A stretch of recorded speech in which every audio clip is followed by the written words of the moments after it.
Olá, boa tarde. O Direto da Redação deste sábado, 3 de agosto, está no ar. Agora você vai ver um resumo das notícias de destaque durante a semana no jornalismo da Rede Mais. Um menino de 13 anos morreu depois de receber uma descarga elétrica em Montes Claros. Segundo testemunhas, Thalisson Henrique Moura Santos teria usado um bambu para tentar recuperar uma pipa e encostou na fiação. Thalisson Henrique Moura Santos, de 13 anos, brincava na rua, no bairro Monte Sião 2, quando sofreu uma descarga elétrica. Várias crianças estavam no local tentando recuperar uma pipa. Foi quando Thalisson Henrique, que estava segurando um pedaço de bambu, que seria esse aqui, olha, ele tropeçou no local e acabou encostando com o bambu na rede elétrica. Recebeu uma descarga elétrica muito forte. Alguns moradores viram a situação e tentaram até resgatar o jovem. Foi isso, Cláudio? Foi sim. Ele já estava caído aqui no chão, aí os meninos me chamou, eu vim correr tentando ajudar ele, fiz a massagem para ver se tinha condições, mas felizmente não deu. Não deu porque a descarga foi forte demais. A equipe, quando chegou, a vítima já estava sendo atendida por uma equipe do SAMU. O óbito foi constatado no local. A informação das pessoas que ali estavam foi que eles estariam correndo com uma haste de aproximadamente 4 metros, no momento em que essa haste chegou a tocar os fios de alta energia da CEMIG. As análises iniciais confirmaram que o bambu conduziu a descarga elétrica até Thalisson. O bambu seria um instrumento utilizado pelo adolescente para acessar a rede elétrica. Isso gerou uma descarga elétrica em relação à vítima, causou então diversas lesões nele em relação a isso, de entrada, e confirmando que ele utilizou esse instrumento, uma vara de bambu verde, para acessar a rede elétrica. A morte do menino deixou moradores assustados. Afinal, muitas crianças soltam pipa na região. Aqui é uma preocupação com essa rede elétrica aí, porque criança, adolescente não tem noção do que é uma rede dessa. Entendeu? E a gente que é morador aqui, quem tem filhos, fica realmente uma situação preocupante. Ainda mais depois de uma tragédia dessa, né? Constante. Sempre eles estão na rua brincando, soltando papagaio aí, sempre eles estão nessa atividade. A gente tem diversas ocorrências no período de férias de crianças e adolescentes que acessam a rede elétrica, que utilizam cerol para soltar pipa, e fica o recado da Polícia Civil. Isso é perigoso e isso pode gerar uma tragédia como de fato gerou. Diversas pessoas têm sido atingidas por cerol, causando lesões graves, inclusive tem casos recentes. Então a gente conclama a população para ter esse cuidado, os jovens e os pais, para que cuidem dessas crianças e adolescentes para evitar esse tipo de tragédia. Um homem de 68 anos foi preso suspeito de matar a ex-namorada em Santa Rita do Sapucaí, no sul de Minas. Cleide Maria Gomes, de 54 anos, foi morta com golpes de faca. Segundo a polícia, o crime foi premeditado e o motivo seria ciúmes. São 4h30 da madrugada. Observe que um homem desce do carro. Ele parece guardar algo na cintura. Ele vai para um ponto de ônibus e espera pela vítima. Pouco tempo depois, as imagens mostram os últimos minutos de vida de Cleide Maria Gomes, de 54 anos. No vídeo dá para ver a mulher sendo pressionada contra a parede pelo ex-namorado, João Venceslau Cândido, de 68 anos. Segundo a polícia, a mulher foi atingida por pelo menos 6 golpes de faca. Cleide morreu no local. Eu recebi a notícia por volta de 6 horas da manhã. Eu não consegui nem levantar direito da cama, sabe? Porque machuca muito. Mas aí a gente tem que pedir a Deus força, né? Criar coragem e partir para aquilo que precisa ser feito. Depois de esfaquear a ex-namorada, o suspeito fugiu. Segundo a polícia, João chegou a tentar suicídio, mas foi preso horas depois. A faca usada no crime também foi encontrada. Foi feito cerco bloqueio pela Polícia Militar, o veículo foi localizado na BR-459, o cidadão foi abordado. Ele teria até desferido, após ter praticado esse feminicídio, né, com 6 facadas na vítima, ele teria tentado se suicidar com a mesma faca, porém só causou algumas pequenas lesões e também nessa fuga dele ele bateu o veículo numa árvore nas margens da rodovia 459, ali na altura do município de Brasópolis. E aí foi preso e socorrido, encaminhado aqui à delegacia para fins de confecção do auto de prisão em flagrante dele. Vítima e suspeito teriam discutido na noite anterior ao crime. O motivo seria ciúmes. Devido a ter visto conversas no aplicativo do celular da namorada dele, né, da vítima, e aí por motivos de ciúme praticou esse crime aí, infelizmente. A Cleide já fazia esse trajeto há pelo menos 5 anos. Ela saía da casa onde morava com a filha e ia até o ponto de ônibus, esperar pelo coletivo para ir trabalhar. Segundo a família, o suspeito conhecia bem essa rotina. Para a polícia, João premeditou o crime. Ainda bastante abalado, o irmão da vítima contou que ela já havia relatado problemas com João. Inclusive tinha roupa que ela não podia usar. Ele não deixava ela usar, não. João e Cleide se conheceram há 8 anos. No princípio, um relacionamento normal. No começo do casamento, a gente percebia que eles viviam bem. Até materialmente, ele sempre teve uma posição de acordo, tinha carro, sempre teve carro. Toda vez que tinha algum aniversário dos meus netos aqui, a gente convidava, eles vinham. Era uma pessoa, ele era meio reservado, assim, conversava pouco. Uma pessoa que para conversar você tinha que direcionar o assunto a ele. Mas o relacionamento durou 6 anos. A Cleide então mudou para essa casa. A família afirma que eles se encontravam às vezes. Às vezes se encontrava, sim. Inclusive uma vez eu encontrei os dois num lugar aqui.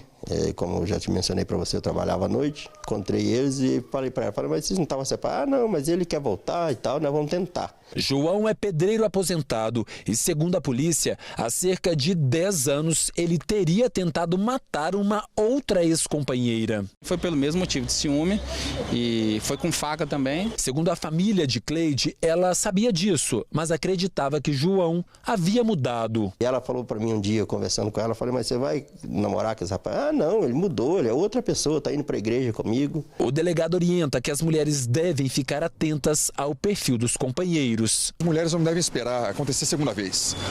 O cidadão que agride, ameaça e ofende uma vez, ele vai fazer sempre. Então a gente aconselha que não adie, não vai ter muito conserto quem age dessa forma, tá? Então pode procurar a Polícia Civil que nós vamos dar todo o apoio possível. João foi levado para o presídio de Santa Rita do Sapucaí e vai responder por feminicídio. A justiça não vai dar trégua para ele, eu tenho certeza. E em Montes Claros, uma mulher foi mantida em cárcere privado, dentro de casa. Segundo a Polícia Militar, João Paulo Oliveira Verana, de 21 anos, não aceitava o fim do relacionamento e resolveu amarrar a companheira Maria Geralda da Mota Barbosa, de 41 anos, com um fio de antena. João Paulo Oliveira Verana, de 21 anos, foi preso em flagrante. A polícia militar chegou no local após receber denúncias de vizinhos. Segundo os militares, Maria Geralda da Mota Barbosa, de 41 anos, teria sido mantida em cárcere privado pelo namorado por cerca de 40 minutos. O crime foi em uma casa alugada pelo suspeito no bairro Independência, em Montes Claros. Segundo parentes, o casal levava uma vida tranquila e essa teria sido a primeira discussão mais séria entre eles. Maria Geralda ameaçou terminar o relacionamento e o João Paulo não aceitou e foi além.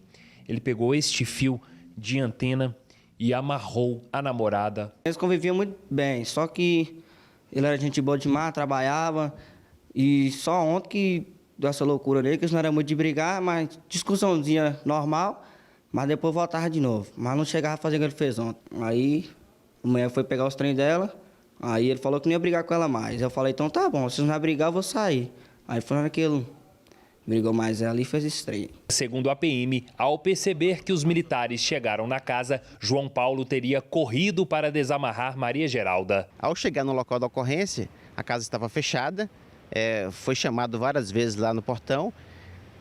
Demorou um pouco para que a casa fosse aberta e os policiais tivessem acesso à residência. E depararam com a vítima lá com marcas, né, nos braços e também nas pernas. O que sugeria que ela tivesse realmente sido amarrada, que a denúncia chegou foi justamente essa, que ela era mantida amarrada no interior da residência.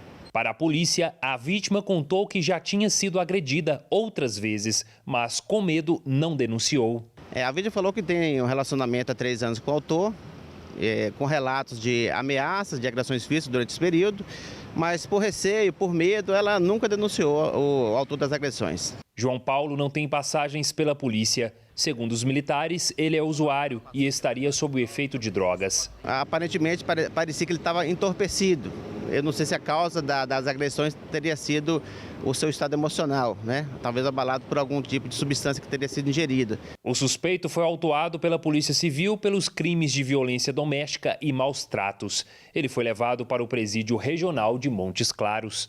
Um rapaz de 31 anos morreu durante uma escalada em Piranguçu, no sul de Minas. O homem bateu a cabeça em uma pedra e não resistiu. O corpo teve que ser resgatado com a ajuda do helicóptero do Corpo de Bombeiros.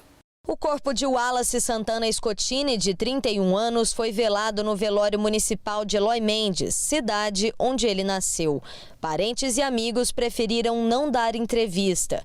Wallace morreu durante uma escalada com cordas na tarde da última segunda-feira. Ele e um amigo escalavam a via Velha Guarda, na Pedra da Boa Vista, em Piranguçu, no sul de Minas, quando Wallace sofreu uma queda, bateu com a cabeça e ficou preso na pedra. O parceiro do Wallace na escalada, Carlos Eduardo Catapan, de 44 anos, foi quem chamou o resgate. Segundo o boletim de ocorrência, a equipe de resgate foi chamada por volta de 1h30 da tarde de segunda-feira. Carlos Eduardo usou o celular para pedir ajuda. Por telefone, ele contou que o Wallace tinha sofrido uma queda. De imediato, os bombeiros entraram em contato com escaladores da região que conhecem o local para ajudar no resgate.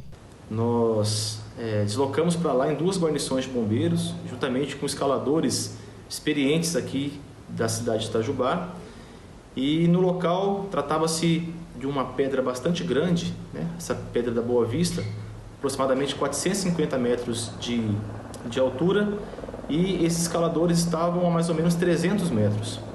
Então nós acionamos a aeronave Arcanjo do Corpo de Bombeiros Militar, porém ela não estava em Varginha, ela estava em Belo Horizonte, não estava disponível para empenho. Fizemos um contato com o bombeiro de São Paulo e eles nos apoiaram aqui com a aeronave Águia.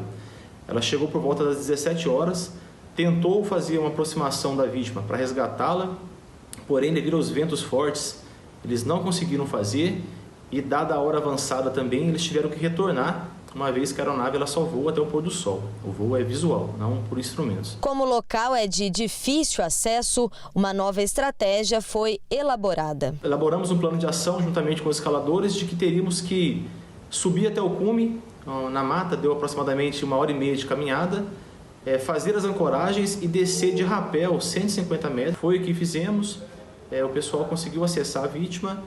E no ponto que ela estava, era mais fácil voltar escalando os 150 metros do que descer os 300 de rapel, dada a dificuldade ali de visibilidade, por já estar no período noturno. O primeiro a ser resgatado foi o Carlos Eduardo, por volta de meia-noite. A gente conseguiu chegar com a vítima já na base onde estávamos ali, com as viaturas.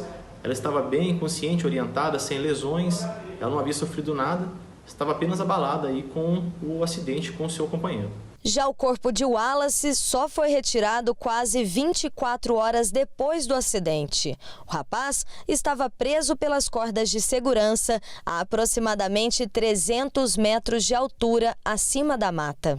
Então, por volta aí das 13 horas, a aeronave ela pousou, nós brifamos, conversamos ali com o comandante da aeronave, ele fez um sobrevoo de reconhecimento e ele julgou que era possível a aeronave aproximar sim da vítima, que um dos tripulantes descesse por rapel da aeronave, ancorasse a vítima, cortasse a corda que ela estava e trouxesse ela até uma área de pastagem para que a gente pudesse colocar em maca e encaminhar aí para a funerária.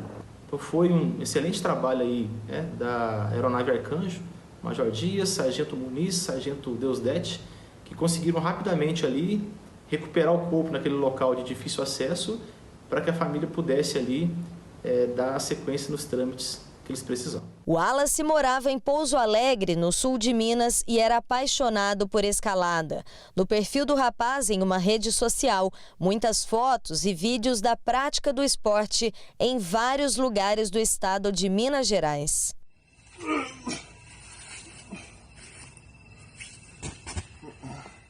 Aqui, o Wallace mostrou parte de uma aventura em Brasópolis, no paredão conhecido como Falésia dos Olhos.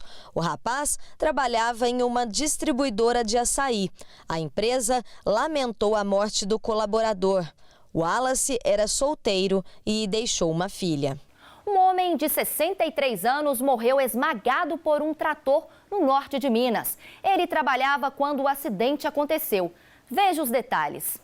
O acidente foi em uma carvoaria na zona rural de Taiobeiras. Valdeir Barbosa dos Santos, de 63 anos, fazia manutenção no trator por volta das 5 da tarde. Ele teria apertado a mangueira da bomba de óleo e o veículo movimentou para frente. Uma roda traseira do trator passou por cima do homem, que ainda ficou preso no maquinário acoplado. Uma equipe do SAMU constatou que Valdeir sofreu politraumatismo. Ele morreu no local. O advogado da empresa Carvovale informou que trata o caso como fatalidade e que a empresa prestou todo o apoio e assistência à família. Ele disse que as causas do acidente estão sendo apuradas e que Valdeir era muito experiente, já que estava há mais de 30 anos na empresa na função de operador de máquinas. E o assunto agora é a linha chilena. Um homem foi preso em Três Corações, no sul de Minas, suspeito de vender o material em casa. Os policiais chegaram até Edgar de Andrade após uma denúncia anônima. Os materiais foram apreendidos em uma casa que fica nesta rua do bairro Bela Vista, em Três Corações, no sul de Minas. Os policiais chegaram até o local depois de uma denúncia anônima. A Polícia Militar recebeu algumas informações que relatavam que em determinado local estaria ocorrendo a produção da então conhecida linha chilena. Diante dessas primeiras informações, realizamos algumas diligências, onde identificamos qual era a residência. De imediato fizemos contato, o indivíduo responsável por essa prática se encontrava na residência, nos fundos da residência. Dentro do imóvel estavam carretéis, alguns ainda com a linha chilena, além de uma máquina, dezenas de carretilhas, tinta e pó de vidro. Edgar é o dono do material. Ele foi levado para a delegacia. O homem disse que não vende a linha chilena há mais de 2 anos. Eu não fabricava essa linha, eu comprava o rolo e transportava para lá e jogava num carreteuzinho menor. Simplesmente isso. E já tinha parado, fazia bem tempo, entendeu? Isso é para ter desmanchado essa máquina. Mas infelizmente isso foi lá hoje, encontrou e nisso eu até falei para eles, pode ficar à vontade, pode entrar na minha casa, pode olhar tudo, que eu não fabrico linha, não faço nada. Mas a polícia acredita que Edgar não parou com as vendas. Pelas características do local, estava em funcionamento, certo? Estava em funcionamento, pegou o material que ele possuía lá, e a máquina também estava em boas condições, então ele, na verdade, ele não produzia ali, ele comprava o material, desdobrava, vamos dizer assim, em tubos menores e conseguia revender aquilo por um preço menor, sabe? Para os policiais, Edgar explicou que comprava carretéis grandes de linha chilena pela internet por R$ 115. Ele também comprou esta máquina para passar a linha dos carretéis para pequenas carretilhas. A máquina custou R$ 350. Na sequência, as carretilhas eram vendidas por R$ 7,50. Na internet você encontra o que você quiser comprar, você compra na internet. Qualquer coisa, se vocês quiserem, é só pesquisar na internet e comprar. Na semana passada, em Varginha, um adolescente de 14 anos ficou enroscado em uma linha chilena e teve ferimentos nas pernas. No mesmo dia, também na cidade, uma mulher foi atingida no pescoço assim que saía do trabalho. A linha chilena representa um grande risco, né, à integridade física das pessoas, tanto para quem utiliza, até crianças mesmo, muitas vezes utilizam para brincadeiras, né, como também para transeuntes, motociclistas, né, representa um risco muito grande à integridade física das pessoas, podendo até levar ao óbito, né, dependendo do acidente que envolva a linha. Né. Edgar deve responder por venda de mercadoria imprópria ao consumo. A lei prevê pena de 2 a 5 anos de prisão ou pagamento de multa. A Polícia Militar realizou os trabalhos de prática, fez a prisão do indivíduo, bem como a apreensão do material que foi encontrado no local. A perícia foi acionada e o indivíduo conduzido até a delegacia da Polícia Civil. Posteriormente, o delegado tomará as providências subsequentes. Em Varginha, alguns abrigos de pontos de ônibus foram depredados por vândalos. E sabe quem perde com isso? Os usuários do transporte coletivo. Veja agora na reportagem quanto a prefeitura gasta para construir este patrimônio público. 1, 2, 3 buracos em abrigos em pontos de ônibus. Uma situação comum em Varginha. Vandalismo que prejudica quem usa o transporte coletivo. Ponto que moia tudo, né? Porque você vê a buraqueira que está aqui de trás. Tô falando aqui, vocês mesmo estão vendo, né? Principalmente em dia de chuva, né? E o sol também. que bate nas costas. Estes são os abrigos da Praça Getúlio Vargas, no ponto central, na região mais movimentada da cidade. Segundo o supervisor de serviços de transporte urbano da Prefeitura, a estrutura foi danificada recentemente, pouco depois de ser revitalizada. Esse vândalo que fez essa retaliação aqui na Praça Getúlio Vargas, a Guarda Municipal já está averiguando as câmeras para saber como que foi feito isso, quem foi, né, para depois tomar as medidas cabíveis, né? Mas a ação dos vândalos não é restrita ao centro da cidade. Neste ponto, perto da companhia operacional do Corpo de Bombeiros, no bairro Jardim Primavera, a estrutura de ferro e as placas de alumínio foram retorcidas. Segundo o levantamento da Prefeitura, cerca de 30 abrigos precisam receber manutenção na cidade atualmente. O custo disso varia de acordo com a situação de cada abrigo e os reparos que precisam ser feitos. Um abrigo novo custa cerca de R$ 3.700. É bom salientar que esse pessoal que está fazendo esse vandalismo, eles têm que ter consciência que isso aí é dinheiro deles mesmo. Então não adianta fazer uma destruição dessa que depois, mediante o pessoal que utiliza do transporte coletivo, que é onde necessita de um abrigo para ter uma cobertura da chuva, do sol, não vai ter. Então não adianta ficar fazendo esse vandalismo. Prejuízos que poderiam ser evitados com uma fiscalização. São patrimônios que é de extrema utilidade para a população. Então a Guarda está ativa, a Guarda fiscaliza e a Guarda está pronta para atender as solicitações da população. E em caso de flagrante, né, o que é feito na sequência com esse autor ou com essa autora desse vandalismo? Então, no caso, quanto é dano, né, esse autor vai ser conduzido para a delegacia e ele vai responder depois aí pelo dano que ele causou, seja através de multa, de detenção ou até mesmo de reclusão. Destruir patrimônio público é crime previsto no Código Penal. Quem for pego cometendo vandalismo pode pagar multa de 1 a 360 salários mínimos, dependendo do caso e da decisão da Justiça. Sem contar que, em alguns casos, o suspeito pode pegar de 6 meses a 3 anos de prisão. Para quem depende todos os dias, fica difícil. Nós temos aí o Disque Denúncia 153, né? E também o telefone fixo 3690-2714.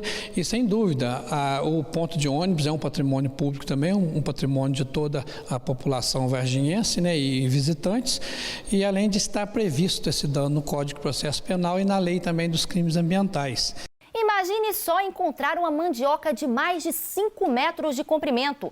Isso aconteceu com moradores de um sítio em Três Pontas, no sul de Minas.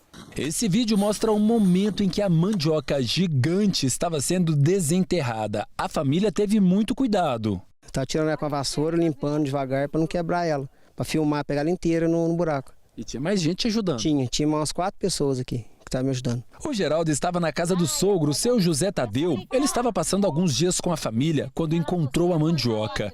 Depois de desenterrar, foi hora de levar o tubérculo gigante para casa. Foram necessários 3 homens. Olha só a dificuldade. Isso é uma mandioca, gente. Carregada por 3 homens. 3 homens. Eu peguei aquela parte mais grossa dela, vi que ela era muito pesada. Aí pedi ajuda para eles, aí juntou o João e o meu cunhado que estava aqui me ajudou a carregar. Nós 3 ombramos ela, levamos ela para baixo, pro terreiro. Quando eles chegaram no sítio, todo mundo ficou surpreso. Tá doido? Cadê a fita? Era por volta de 10h30 da manhã. Seu Tadeu e a família, todo mundo fazia uma limpeza nesse terreno que fica a cerca de 100 metros da sede do sítio. Aqui tem uma lavoura de café. Foi aí que o Geraldo, que é genro do seu Tadeu, resolveu colher um pouco de mandioca, afinal estava quase na hora do almoço e estava a família toda reunida. Ele então escolheu esse pé aqui, ó. Aí o Geraldo começou a desenterrar a mandioca e olha, foi aí que veio a grande surpresa. Não esperava, porque geralmente ela começa mais grossa e vai afinando. Ali ela fez o contrário, ela começou fina e engrossou. Aí foi que me chamou mais atenção, aí que eu animei mais para cavar. Eu falei, não vou almoçar, e fiquei ali já. Direto, até as 4h30, cavando ali. Já tinha visto um alimento assim, uma mandioca tão grande enterrada desse jeito? Não, desse tamanho nunca. O seu Tadeu acredita que a mandioca tenha sido plantada há mais de 3 anos por uma pessoa que cuidava desta parte do terreno. Essa mandioca quem plantou foi um Um rapaz que plantou o café daqui para cima a meia, foi um meieiro, sabe? E aí ele entregou a meia, entregou com um pedaço de aqui com a mandioca, aí nós viemos cá ver se tinha mandioca e achamos aquela mandioquinha. Ele diz que ficou espantado com o tamanho. Eu já tinha visto uma arrancada lá embaixo, mas é praticamente normal, a grossura, o tamanho 1,20 m, até esse rapaz mesmo, meu genro, foi que arrancou, mas para chamar a atenção mesmo foi essa. Depois de ser levada para a casa da família, eles fizeram questão de medir a mandioca. Geraldo, vocês trouxeram ela para cá. E aí, como é que foi para medir, para descobrir o real tamanho dessa mandioca? Então, eu pedi pro meu cunhado me ajudar. Aí nós pegamos essa trena aqui e medimos ela. Deu trabalho? Deu trabalho. Foi eu, meu cunhado e o filho dele, meu sobrinho. Aí nós 3 medimos, fizemos as contas lá, ver quanto que dava no final, o tamanho dela. 4 e? Só essa parte dela aqui deu 4,46. Ela inteira deu mais de 5 metros, que é essa ponta aqui e aquela lá que era ligada aqui. Ela inteira, deu mais de 5 metros. Segundo este engenheiro agrônomo, uma mandioca deste tamanho é raridade. Pode acontecer? Pode, não que seja comum, mas existem alguns fatores que levam a isso, tá? Primeiro deles, que o gênero da mandioca, né, o gênero Manihotz, ele tem mais de 90 espécies catalogadas. Então isso aí já é um indicativo que ela tem uma diversidade genética muito grande. E essa diversidade genética que a mandioca tem faz com que ela tenha uma plasticidade de acordo com o local onde você está cultivando a mandioca. Numa situação como essa, de cara, o que a gente já imagina? Se ela desenvolveu tão bem assim, é porque com certeza ela teve uma boa nutrição, né?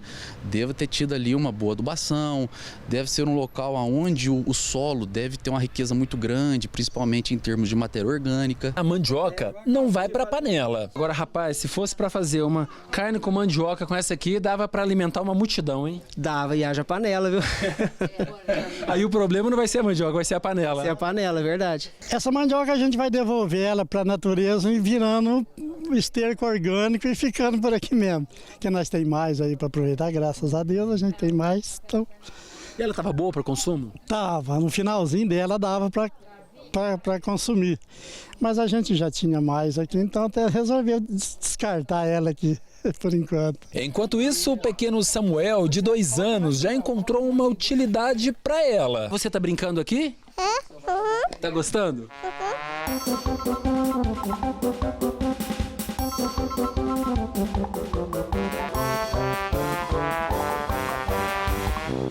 E agora eu mostro uma história que tem dado o que falar em Cambuquira, no sul de Minas. 3 cachorros apareceram muito machucados na zona rural. Os donos acreditam que eles tenham sido atacados por uma onça e tem gente que garante já ter visto o animal rondando a comunidade conhecida como Barro Vermelho. Será? Nas fotos tiradas pouco depois do ataque, é possível ver que um dos animais ficou bem machucado. A cadela tigresa, como é chamada, levou mais de 40 pontos. O focinho foi a parte mais afetada. A cadela fica em um sítio na zona rural de Cambuquira. No local conhecido como Barro Vermelho, os moradores garantem que uma onça estaria rondando a região. A onça estava na árvore, uns 5, 6 metros de altura. E a gente foram lá com 5 ou 6 pessoas, só que eles deixaram eu sozinho, sabe? E eles correram. Aí ficou falando pra mim, vão embora. Mas eu não notava que ela estava deitada em cima do galho da árvore. E eu queria ver se ela levantasse. Foi que ela levantou e ficou olhando pra mim, sabe? Assustada. E tentando que parece que ela ia pular em mim. Mas só que ela não pulou, ela olhava os cachorros e olhava em mim depois. Aí ela teve assim tipo um bufado, sabe? E ela olhou no chão assim, pulou e foi embora. São mais de 40 anos morando nas terras e, segundo o agricultor, ficar cara a cara com o animal silvestre foi a experiência mais assustadora que ele já viveu. Sensação de medo, porque eu nunca na minha vida eu vi uma onça assim de perto. Eu já veio de falar, né, com o pessoal por aí, né? Mas assim de perto eu nunca vi. É uma sensação ruim, porque a gente fica tremendo, fica querendo que passar mal, porque você não sabe se ela vai atacar a gente ou não, porque nunca a gente viu um bicho selvagem assim no mato, né? Depois que os cachorros aqui da propriedade do seu Daniel, que fica a quase 11 quilômetros do centro de Cambuquira, começaram a aparecer machucados, agora a família vive com medo. Agora eu sinto medo porque ela está rondando bem perto e a mata aqui é bem perto de casa. Então a gente fica com medo. Falar a verdade, se eu ver um bicho desse, eu socorro minha sogra, mas também eu subo para as paredes. Tem medo? No sítio ao lado mora seu Agenor, irmão do Daniel. Ele também teve um cachorro atacado. A vítima foi o Branquinho, que teve a boca cortada. A gente tinha uns cachorros até demais da conta, tadinho. Nossa, eu amo eles. Eu não quero que a onça ataque eles não, hein? Mas quer fazer o quê? Tem que preservar a onça, tem que preservar o cachorro, eles são inocentes, vai onde que ela tá, ela ataca eles, né? Eu acho que é por aí. E eu não quero que... Eu evito de levar eles no mato, porque se leva, vai mesmo. Eles vão onde catar mesmo, então tem que ficar mais quieto aqui. Anderson foi o veterinário que atendeu os cachorros. Segundo ele, as lesões foram graves. Teve perfuração e o corte assim no septo nasal, né? Teve a dilaceração, né, ali do nariz e os ferimentos bem profundos. O atendimento foi muito rápido. Se fosse tardio, eu acredito que esse animal não sobreviveria. O veterinário também acredita que os ferimentos possam ter sido provocados por uma onça, mas ele não descarta que tenha sido outro animal. Nada descarta que possa ser também de capivara, né? Porque é uma região onde passa um rio, né? Mas nada descarta de ter a hipótese de ter sido mesmo uma onça, né? E não é apenas no Barro Vermelho que os moradores estão preocupados com a suposta aparição de uma onça. Elaine também tem terras na região. Foi na fazenda da família dela que, em 2012, uma onça sussuarana foi encontrada morta. Essa onça foi encontrada por um funcionário nosso perto da represa, perto da casa. E chamei até o Fernando na época, que era do Ibama, chefe do Ibama. Ele veio para tentar descobrir a causa da morte dela. Mas no dia seguinte eu fui pescar na fazenda e eu ficava ouvindo o barulho de uma outra onça, próximo aos eucaliptos no alto da represa. Eu acredito que deve ser a parceira daquele macho que morreu. Era um macho de 47 quilos mais ou menos, grande a onça, viu? No entanto que o funcionário achou que fosse um bezerro de tão grande. Ela, inclusive, chegou a gravar um vídeo em que é possível ouvir o que seria o barulho feito por uma onça. O som é conhecido como esturro.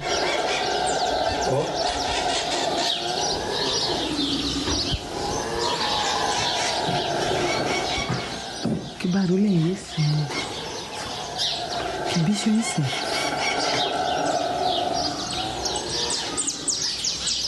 Uma onça. Ela conta que nos últimos dias, alguns fazendeiros têm notado que animais estão sumindo. Está sumindo bezerro. Lá no meu pai, até que eles criam aquele pastor maremano, um branco bem alto, bem grande, justamente porque meu irmão tem criação de carneiro. Então esse pastor ele faz a ronda para não deixar elas se aproximarem. Mas tem bastante onça aqui, viu? A suspeita é que seja uma onça parda, também conhecida como sussuarana. Segundo a Polícia Militar Ambiental, esse é um animal comum na região. É bastante comum a presença deste felino de pequeno e médio porte, que é a onça sussuarana na nossa região. Nós estamos numa região de Mata Atlântica, né? E essa é um habitat dela. Na verdade, a onça sussuarana, ela tem seu habitat...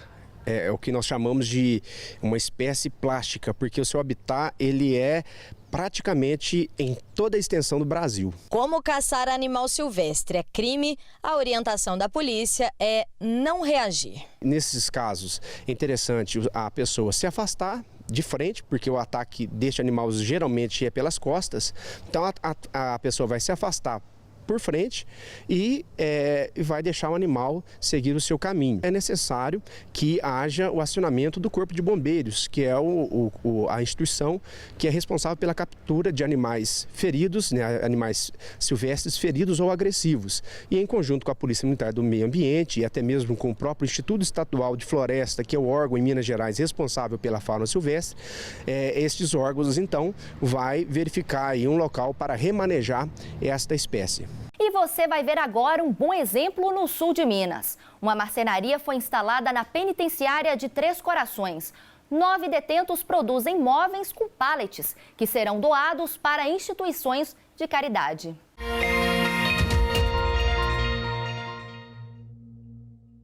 Dentro da penitenciária de Três Corações, no sul de Minas, as madeiras dos pallets que iriam ser jogadas no lixo viram bancos, mesas e cadeiras. Tudo é feito pelas mãos dos detentos. E isso só foi possível graças ao projeto Mobiliando Sorrisos. A penitenciária de Nelson Grig que começou esse projeto e os pallets eram descartados na nossa unidade e eram levados até a Nelson Grig. Um dia desses descartes eu liguei lá na DTP, a Diretoria de Trabalho e Produção, e perguntei do que se tratava, esses pallets, né, que eram descarregados aqui. Foi quando eles me trouxeram a ideia do Mobiliando Sorriso, que era um projeto que já era desenvolvido em Nelson Grig. E eu me interessei. Dos 1.300 detentos que hoje estão na penitenciária, 9 passam o dia assim, trabalhando. O material que seria para descarte hoje são trazidos para a unidade, onde os detentos podem trabalhar com eles. E todos estes móveis já têm um destino certo, a PAI da cidade. A gente tem um servidor que tem conhecimento lá da PAI e ele trouxe para a gente dessa necessidade. Vai inaugurar um espaço lá de vivência para essas pessoas especiais e eles necessitam desse mobiliário. E o detento não precisa ser marceneiro para ter uma oportunidade.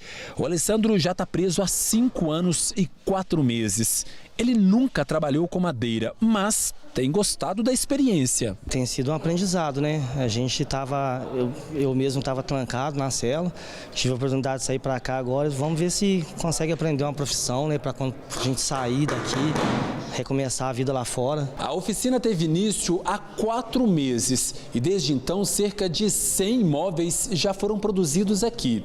E olha só, em tão pouco tempo o projeto já cresceu. É que a partir de agora, brinquedos de madeira também estão sendo feitos. Depois de a gente construir e fazer os móveis, né, nós fomos também convidados agora a estender o nosso projeto, continuando com o segmento do pallet, né? E esses brinquedos agora serão produzidos aqui na penitenciária e serão doados também. E é com um olhar atento que o Wesley produz os brinquedos. Ele é de Lavras, também no sul do estado, e está preso há 8 anos. A gente faz aqui alguns trabalhos artesanais, né? A gente querendo uma forma de a gente ocupar o nosso tempo. Tá saindo daquele espaço lá de dentro também que é conturbado, querendo ou não, e aqui tem um lugar melhor para a gente poder ficar e ter uma convivência com outras pessoas. A gente está aprendendo também, passando para outras pessoas que a gente sabe que um pouco. Agora, além de fazer os desenhos, ele também produz as molduras. Um trabalho que significa muito para ele. Traz uma luz de esperança, né, para a gente. Querendo ou não, aqui a gente está se preparando para quem vai enfrentar lá fora. Para cada 3 dias trabalhados, 1 é diminuído na pena. O projeto recebe recursos da Secretaria de Estado de Justiça e Segurança Pública, mas busca parcerias para que mais detentos possam trabalhar. O projeto tende a crescer sim. Hoje a gente tem presos que gostariam de estar participando do projeto, mas por falta de oportunidade, de vagas, ainda não estão. Mas a gente busca a parceria da iniciativa privada. Para estes detentos, o trabalho na oficina representa mudança de vida. Eles buscam em cada detalhe a motivação para voltar às ruas com dignidade. Uma vida melhor lá fora, para quando sair, né, a gente poder seguir o caminho bom lá fora. Então eu creio que está sendo muito gratificante para mim. Eu creio que vou aprender alguma coisa e poder seguir minha vida lá fora. É gratificante, né, saber que outras pessoas vão se beneficiar através do trabalho que a gente está fazendo aqui dentro. Para mim é ótimo, algo bom e também eu fico feliz por causa disso. Conseguir arrancar um sorrisinho da criança lá, já está feliz? Ótimo. Um sorriso faz diferença enorme uma pessoa. E você já sabe o que vai fazer neste fim de semana? Veja nossas dicas na agenda no Tudo é Arte. Na Zona da Mata, em Juiz de Fora, hoje acontece a Dug Party, no Privilégio. Os DJs Dub Dogs e Sandro Valente fazem a diversão do público. A festa começa às 11 da noite. Ainda hoje, em Juiz de Fora, tem especial Sandy Júnior, no Rocket Pub. DJs vão relembrar os sucessos da dupla a partir das 11 da noite. A festa ainda vai ter decoração temática. Amanhã acontece o Samba Juiz de Fora, no Capitólio Centro de Eventos, a partir das 2 da tarde. Os grupos Clareou e Voo pro Sereno estão entre as atrações. No sul de Minas, hoje tem o Varginha Show, no Parque de Exposições da cidade. Ainda em Varginha, hoje tem Emily, no Help Pub. A casa abre às 10h30 da noite. me go to rehab. I said no, no, no. Hoje, em São Tomé das Letras, acontece o 10º Festival Nacional da Cultura. O público vai curtir apresentações teatrais, de circo e musicais a partir das 5 da tarde na Praça da Matriz. Minas, em Montes Claros, hoje vai rolar o Encontro do Funk, no Celeiro Pub. DJs vão fazer a diversão da galera a partir das 11 da noite. Ainda em Montes Claros, amanhã acontece a 4ª edição da Galera do Cabal Fest, no sítio Vovó Dorinha. Muito forró vai rolar a partir das 3 da tarde. Gostou das opções? Então agora é só se divertir com moderação. O Direto da Redação fica por aqui e volta no próximo sábado. Uma ótima tarde para você. Tchau!